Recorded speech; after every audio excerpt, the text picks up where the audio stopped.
होतो सासरी जाण्यासाठी, कारण होती गावाकडे एंगेजमेंट. असंच तर लगेचच तयारी केली आणि घाईघाईमध्ये निघालो, कारण मलाही एवढे दिवस झाले बरं नव्हते. मी शूट वगैरे काही करू शकले नाही. असे शॉर्ट क्लिप्स घेतले, तुमच्यासोबत शेअर करावं म्हटलं. आणि असं गावाकडे पोहोचलो तर एंगेजमेंटची लगेचच तयारी वगैरे करून निघालो होतो कार्यालयावर. असं छान तयारी वगैरे केली. छोटे छोटे छान सिंपल फोटो घेतले. ह्या होत्या माझ्या ननदबाई आणि त्यांची अशी होती एंगेजमेंट. आणि असं नंतरच मी लगेचच माहेरी आली, कारण मला बरं नव्हतं. म्हटलं थोडं विकनेस वाटते, थोडं काही दिवसासाठी आराम करायला माहेरी जावं. आणि अद्भुत असं खेळणं चालू होतं बघा शिवसोबत.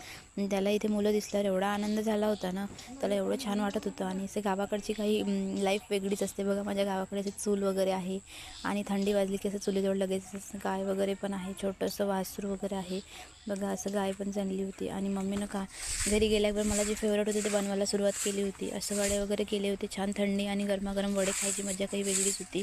आणि असं वडे वगैरे बनवून घेतले, खाल्ले.